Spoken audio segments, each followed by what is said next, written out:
Abu Dhabi International Airport's cargo terminal. This cargo plane is preparing to leave for North Africa. On board are 30 tons of aid destined for a developing humanitarian emergency caused by the crisis in Libya. These boxes you can see behind me are stuffed full of basic essentials for the thousands of refugees who are continuing to pour out of Libya and into Tunisia. Now, the aid was loaded onto this cargo plane in Abu Dhabi, and we're now currently in transit on our way to Jerba, Tunisia, not far from the Libyan border, where these tents, blankets and food are so desperately needed. This is the first flight of the UAE's humanitarian effort, organised by the Red Crescent.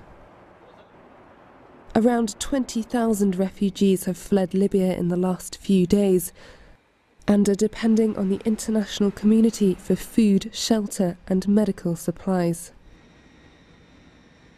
Tunisia's Jerba airport usually sees thousands of holidaymakers pass through its doors. But now it's the main port of entry for foreign aid into the country and for the evacuation of refugees.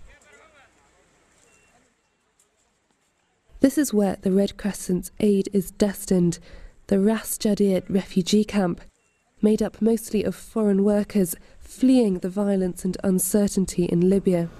Tunisia is trying very hard to accommodate the people who are getting out from Libya into Tunisia and give them some medications and food. What UAE is trying to do is to help the Tunisian Red Crescent and to try to give as much aid as we can. We are setting up, I would say, a field with 700 tents. Each tent can take up to 10 people, and we're having kitchens serving all these 7,000 people. But while these thousands of refugees may have escaped Libya, there's still a long journey ahead of them before they can return home.